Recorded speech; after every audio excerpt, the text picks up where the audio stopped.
Herzlich willkommen. Wie kann ich Ihnen heute helfen? Ich brauche einen neuen Haarschnitt. Etwas Modernes, bitte. Natürlich. Haben Sie schon eine bestimmte Frisur im Sinn? Ja, ich hätte gerne eine Frisur mit einem Seitenscheitel. Wie lang sollen die Seiten und der Nacken sein?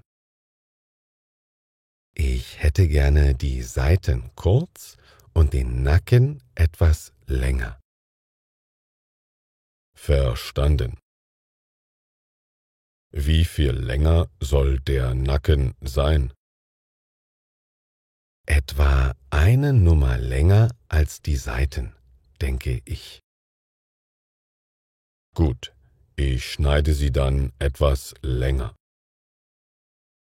Möchten Sie die Haare oben auch gekürzt haben? Ja, aber nicht zu kurz. Lassen Sie genug übrig, um sie noch stylen zu können. Kein Problem.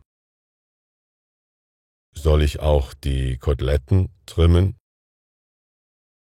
Ja, bitte. Schneiden Sie sie kurz und sauber. Gerne. Können Sie meine Augenbrauen ein wenig zupfen? Natürlich. Gibt es sonst noch etwas, was ich tun kann? Nein, das sollte reichen. Wie viel kostet das Ganze? Für den Haarschnitt inklusive Augenbrauenzupfen berechne ich 45 Euro. Das ist in Ordnung. Können wir sofort loslegen? Ja, nehmen Sie bitte Platz.